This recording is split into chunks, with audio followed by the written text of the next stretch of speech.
এই সুযোগ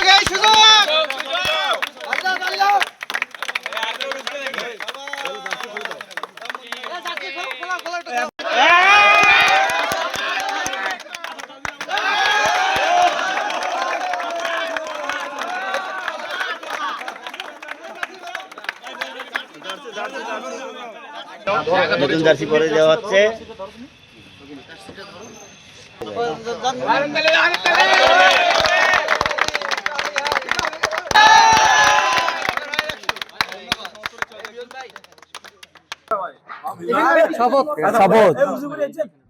আমি সুস্থ মস্তিষ্কে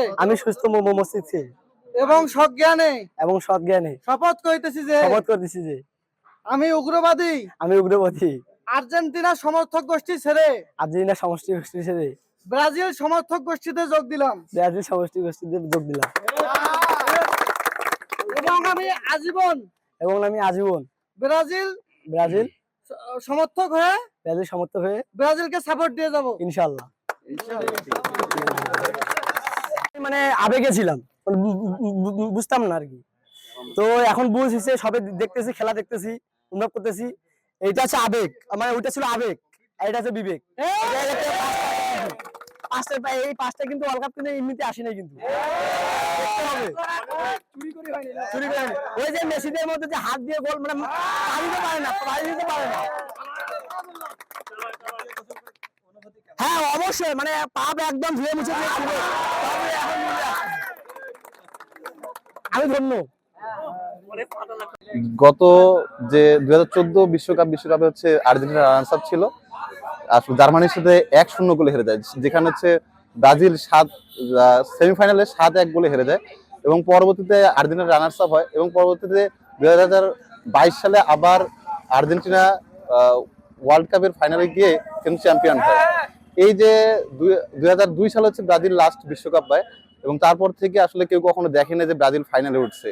তো সিয়াম যে ছোট ভাই আজকে হচ্ছে ব্রাজিল থেকে হচ্ছে আর্জেন্টিনা আসলো, তারও একই অভিযোগ যে আমি কখনো দেখি না যে ফাইনালে উঠলো, ট্রফি তো দূরের কথা। এবং ব্রাজিলের যে বর্তমান যে খেলার অবস্থা, সেই খেলার দিক থেকে সে চিন্তা ভাবনা করতেছে যে আগামী 20 বছরেও যে ব্রাজিল কখনো ফাইনালে উঠবে কিনা, ট্রফি তো দূরের কথা। এই আশা থেকেই সে হচ্ছে ব্রাজিল থেকে আর্জেন্টিনা আসলো। এবং আমরা আর্জেন্টিনা যারা সমর্থক আছে তারা হচ্ছে 1.5 মণ হচ্ছে দুধ এবং ফুলের পাপড়ি, সাথে সাথে অন্যান্য হচ্ছে সাজসজ্জা তাকে হচ্ছে বরণ করে নিলাম।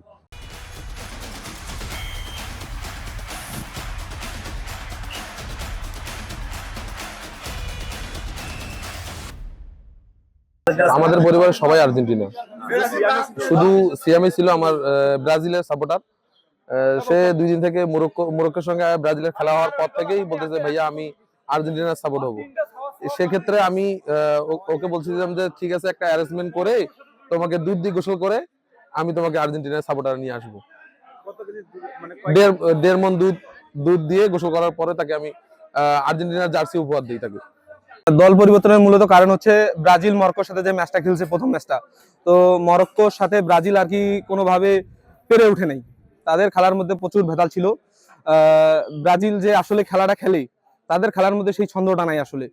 তো তাদের প্লেয়ার এখন অনেক বাহিরে আছে, মানে বয়স হওয়ার কারণে আর কি টিম থেকে বাদ হয়েছে আগের প্লেয়ার। তো এখন আর এই যে টিম বর্তমান আছে, আগামী 100 বছরে মনে হয় যে কিছু করতে পারবে না।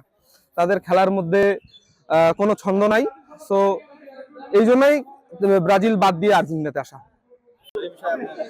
আপনারা জানেন যে পৃথিবীতে একটাই বিতর্কিত দল, সেটি হচ্ছে আর্জেন্টিনা, যাদের গোল চুরির ইতিহাস থেকে হাত দিয়ে গোল বলেন, পেনাল্টি থেকে গোল বলেন, বিতর্কিত সব ইতিহাস রয়েছে। এবং পানিতে তারা ঘুমের ওষুধ মিশিয়ে, মানে খাইয়েও তারা বিশ্বকাপ জেতার মতো তাল বাহানা করেছে। সেই সুবাদে আজকাল কিন্তু মানুষ জাগ্রত, আজকাল মানুষ বোকা নয়।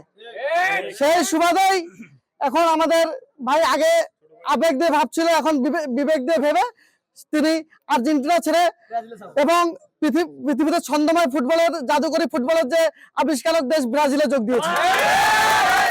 এবং আপনারা জানেন ব্রাজিল মানে ছন্দময় ফুটবল, এবং ব্রাজিল মানেই অসাধারণ ফুটবল। অনেক নামি দামি খেলোয়াড়, কাকা, রোনাল্ডো, পেলে, নেইমার থেকে শুরু করে আরো অসংখ্য খেলোয়াড় যারা ব্রাজিলের হয়ে খেলেছে এবং তারাই পৃথিবীতে দীর্ঘদিন রাজত্ব করেছে। যা আমাদের এক ছোট ভাই ব্রাজিলের সাপোর্টার আজকে আমাদের নতুন ভাবে আর্জেন্টিনায় যোগদান করলো। তার একটাই কারণ ছিল, যেহেতু আর্জেন্টিনা ডিফেন্ডিং চ্যাম্পিয়ন, সে এবারও আশা করতেছে আর্জেন্টিনা এবারও চ্যাম্পিয়ন হবে। এবং ব্রাজিলের বিগত দিনের খেলাগুলো যেহেতু কাপ এ পর্যন্ত ওরা এই ইয়াং বয়সে এখনো পর্যন্ত ব্রাজিল যে কাপ জিতেছে এই জিনিসটা তারা দেখেনি, কিন্তু আর্জেন্টিনা যে ডিফেন্ডিং চ্যাম্পিয়ন 22 সালে কাপ জিতেছে সেটা তার এক্সপেক্ট। এই কারণে সে আজকে নতুন ভাবে আমাদের আর্জেন্টিনায় যোগদান করলো। আমরাও তাদেরকে সুস্বাগতম জানাই। নতুন ভাবে দুধ দিয়ে গোসল করে এবং মালা বরণ করে জার্সি চেঞ্জ করে আমাদের নতুন দলে সে যোগদান করলো। আসলে পৃথিবীর একমাত্র দল ব্রাজিল যাদের 5টি শিরোপা আছে। তো আমরা সর্বশেষ 2002 সালে বিশ্বকাপ জিতেছি। তো আসলে তারা 35 বছর পর বিশ্বকাপ জেতার পরে আসলে তাদের যে অবস্থানটা তৈরি হয়েছে, মনে হচ্ছে যে 2022 সালেই প্রথম বিশ্বকাপ শুরু হয়েছিল। কিন্তু আসলে তাদেরকে আমরা বলতে চাই যে বিশ্বের একমাত্র টিম ব্রাজিল যাদের 5টি স্টার আছে।